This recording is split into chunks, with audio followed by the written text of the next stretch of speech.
Welcome to Vidyarthivani YouTube channel.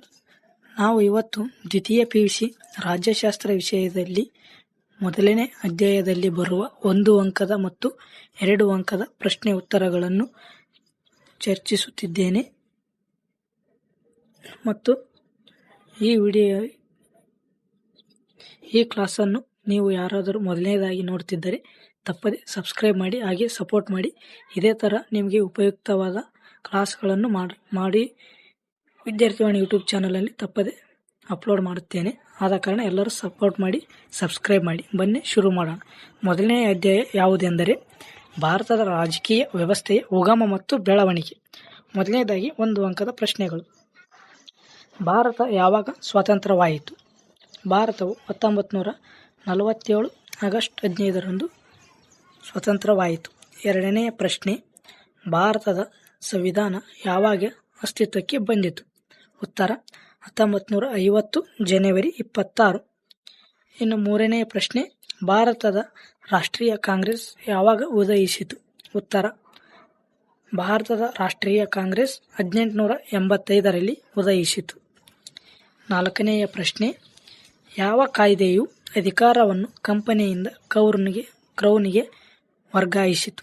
ಉತ್ತರ 1858ರ ಕಾಯ್ದೆ. ಇನ್ನು ಐದನೆಯ ಪ್ರಶ್ನೆ, ಡಯಾರ್ಕಿ ಎಂದರೇನು?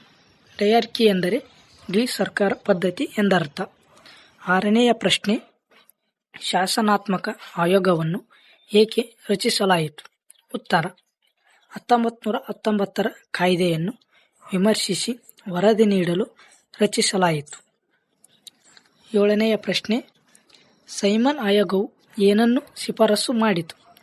ಉತ್ತರ ಬ್ರಿಟಿಷ್ ಸರ್ಕಾರ ಭಾರತಕ್ಕೆ ಡೊಮಿನಿಯನ್ ಸ್ಥಾನಮಾನ ನೀಡಬೇಕೆಂದು ಶಿಫಾರಸು ಮಾಡಿತು. ಎಂಟನೇ ಪ್ರಶ್ನೆ, ಮೂರನೇ ದುಂಡು ಮೇಜಿನ ಸಮ್ಮೇಳನ ಯಾವಾಗ ನಡೆಯಿತು? ಉತ್ತರ 1932ರಲ್ಲಿ. ಒಂಬತ್ತನೆಯ ಪ್ರಶ್ನೆ, 1935ರ ಭಾರತ ಸರ್ಕಾರ ಪದ್ಧತಿಯ ಒಂದು ಮುಖ್ಯಾಂಶವನ್ನು ಬರೆಯಿರಿ. ಉತ್ತರ ಸಂಯುಕ್ತ ಪದ್ಧತಿ ಅಧಿಕಾರ ವಿಭಜನೆ.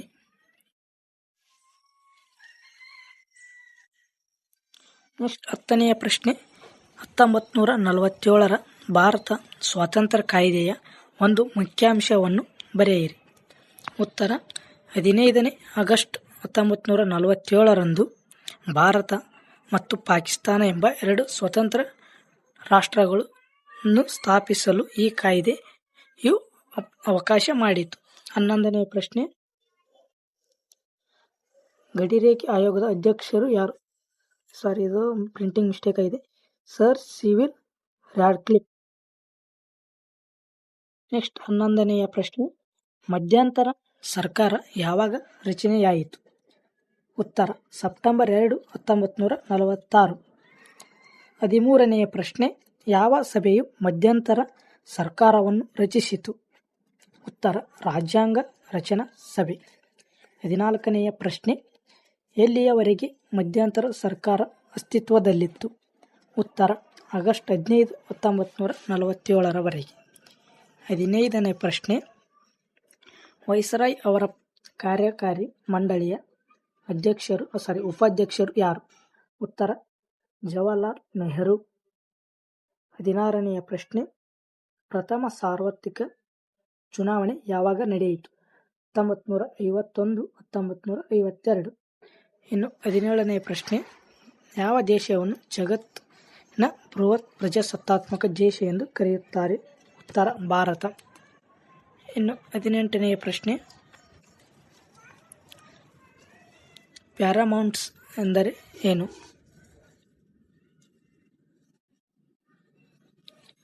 ದೇಶೀಯ ಸಂಸ್ಥಾನಗಳು ತಮ್ಮ ಆಂತರಿಕ ವಿಷಯಗಳಲ್ಲಿ ಸ್ವಾತಂತ್ರ್ಯ ಹೊಂದಿದ್ದು, ವಿದೇಶಿ ವ್ಯವಹಾರಗಳು ಮತ್ತು ಮಿಲಿಟರಿ ವಿಷಯ ಬ್ರಿಟಿಷರ ನಿಯಂತ್ರಣಕ್ಕೆ ಒಳಪಟ್ಟಿದ್ದವು. ಇದನ್ನೇ ಪ್ಯಾರಾಮೌಂಟ್ಸ್ ಎಂದು ಕರೆಯುತ್ತೇವೆ. ನೆಕ್ಸ್ಟ್ 19ನೆಯ ಪ್ರಶ್ನೆ, ಆಪರೇಷನ್ ಪೋಲೋ ಎಂದರೇನು? ಉತ್ತರ ಹೈದರಾಬಾದ್ನ ನಿಜಾಮನ ರಾಜಕೀಯತೆಯನ್ನು ಅಂತ್ಯಗೊಳಿಸಲು ಭಾರತದ ಸೇನೆಯು ಸೆಪ್ಟೆಂಬರ್ 1948ರಂದು ಹೈದರಾಬಾದ್ ಪ್ರವೇಶಿಸಿದ ಪೊಲೀಸ್ ಕಾರ್ಯಾಚರಣೆಗೆ ಆಪರೇಷನ್ ಪೋಲೋ ಎನ್ನುತ್ತೇವೆ.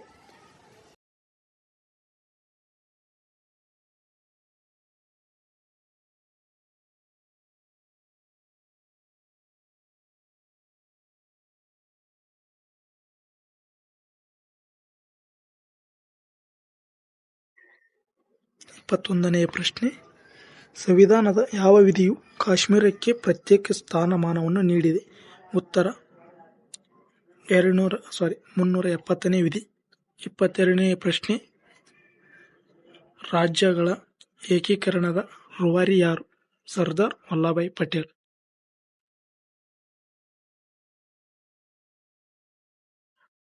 23ನೇ ಪ್ರಶ್ನೆ, ರಾಜ್ಯ ಪುನರ್ರಚನಾ ಆಯೋಗ ಯಾವಾಗ ರಚನೆಯಾಯಿತು? 1953. ಉಕ್ಕಿನ ಮನುಷ್ಯ ಎಂದು ಯಾರನ್ನು ಕರೆಯುತ್ತಾರೆ? ಉತ್ತರ ಸರ್ದಾರ್ ವಲ್ಲಭಾಯ್ ಪಟೇಲ್. 25ನೇ ಪ್ರಶ್ನೆ,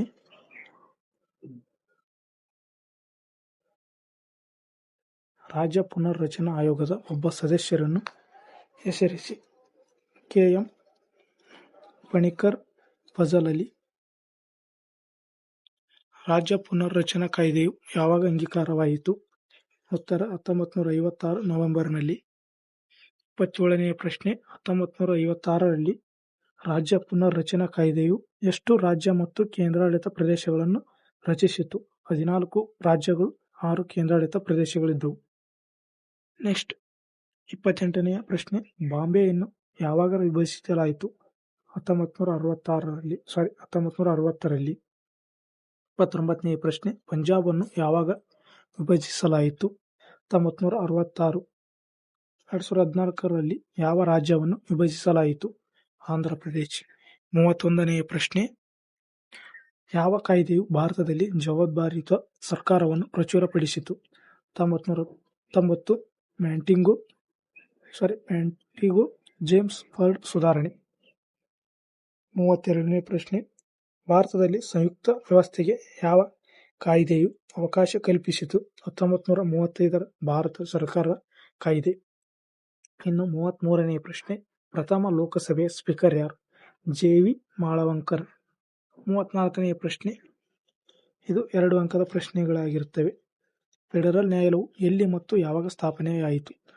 ಫೆಡರಲ್ ನ್ಯಾಯಾಲಯವು ದೆಹಲಿಯಲ್ಲಿ 1937ರಲ್ಲಿ ಸ್ಥಾಪನೆಯಾಯಿತು. ಬಾಂಬೆಯನ್ನು ಎಷ್ಟು ರಾಜ್ಯಗಳನ್ನಾಗಿ ವಿಂಗಡಿಸಲಾಯಿತು? ಅವು ಯಾವುವು? 2 ರಾಜ್ಯಗಳನ್ನಾಗಿ ವಿಂಗಡಿಸಲಾಯಿತು, ಮಹಾರಾಷ್ಟ್ರ ಮತ್ತು ಗುಜರಾತ್.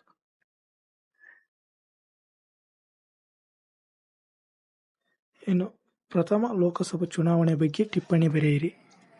ಪ್ರಥಮ ಲೋಕಸಭೆಯಲ್ಲಿ 491 ಸ್ಥಾನಗಳಿದ್ದು ಅದರಲ್ಲಿ 489 ಸ್ಥಾನಗಳಿಗೆ ಚುನಾವಣೆಗಳು ನಡೆದವು ಮತ್ತು 2 ಆಂಗ್ಲೋ ಇಂಡಿಯನ್ ಸದಸ್ಯರನ್ನು ನಾಮಕರಣ ಮಾಡಲಾಯಿತು. ಪ್ರಥಮ ಲೋಕಸಭೆಯ ಸ್ಪೀಕರ್ ಆಗಿ ಶ್ರೀ ಜೆ.ವಿ. ಮಾಳವಂಕರ್ ಕಾರ್ಯನಿರ್ವಹಿಸಿದರು. ಒಟ್ಟು 14 ಅಧಿವೇಶನಗಳು, 667 ದಿನಗಳು, ಅತ್ಯಂತ ಹೆಚ್ಚು ಅವಧಿಗೆ ಎಂದು ದಾಖಲಾದ 3784 ಗಂಟೆಗಳ ಕಾಲ ನಡೆಸಲಾಯಿತು. ಪ್ರಥಮ ಲೋಕಸಭೆ ಅವಧಿಯು 1957ರಂದು ಮುಕ್ತಾಯವಾಯಿತು. 37ನೆಯ ಪ್ರಶ್ನೆ, ಸೈಮನ್ ಕಮಿಷನ್ ಅನ್ನು ಏಕೆ ನೇಮಿಸಲಾಯಿತು? ಉತ್ತರ, ಈ ಆಯೋಗವು 1919ರ ಕಾಯ್ದೆಯ ಬಗ್ಗೆ ವಿಮರ್ಶಿಸಲು ಹಾಗೂ ಡಯರ್ಕಿಯ ಕಾರ್ಯವೈಖರಿಯ ಬಗ್ಗೆ ವರದಿ ನೀಡಲು 1927ರಲ್ಲಿ ನೇಮಿಸಲಾಯಿತು. ಕೊನೆಯ ಪ್ರಶ್ನೆ, 1935ರ ಕಾಯ್ದೆಯಲ್ಲಿ ಎಷ್ಟು ವಿಧಿಗಳು ಮತ್ತು ಶೆಡ್ಯೂಲ್ಗಳಿವೆ? 321 ವಿಧಿಗಳು ಮತ್ತು 10 ಶೆಡ್ಯೂಲ್ಗಳಿವೆ. ಇವೆಲ್ಲ ಪ್ರಶ್ನೆಗಳು ರಾಜ್ಯಶಾಸ್ತ್ರ ವಿಷಯದ ಮೊದಲನೇ ಅಧ್ಯಾಯದಲ್ಲಿ ಬರುವ 1 ಅಂಕದ ಮತ್ತು 2 ಅಂಕದ ಪ್ರಶ್ನೆಗಳ ಉತ್ತರಗಳನ್ನು ಒಳಗೊಂಡಂತಹ ವಿಷಯವಾಗಿದೆ. ಇದೇ ರೀತಿಯಾಗಿ ಮುಂದಿನ ವಿಡಿಯೋದಲ್ಲಿ 2ನೇ ಅಧ್ಯಾಯದ ಕುರಿತು 1 ಅಂಕದ ಮತ್ತು 2 ಅಂಕದ ಪ್ರಶ್ನೆಗಳನ್ನು ಚರ್ಚಿಸುತ್ತೇನೆ. ಎಲ್ಲರೂ ನಮ್ಮ ವಿದ್ಯಾರ್ಥಿವಾಣಿ ಯೂಟ್ಯೂಬ್ ಚಾನಲನ್ನು ತಪ್ಪದೆ ಸಬ್ಸ್ಕ್ರೈಬ್ ಮಾಡಿ. ಮುಂದೆ ನಿಮಗೆ ಯಾವ ವಿಷಯದ ಬಗ್ಗೆ ಮಾಹಿತಿ ಬೇಕು ಎಂಬುದನ್ನು ಕಮೆಂಟ್ ಮೂಲಕ ತಿಳಿಸಿ.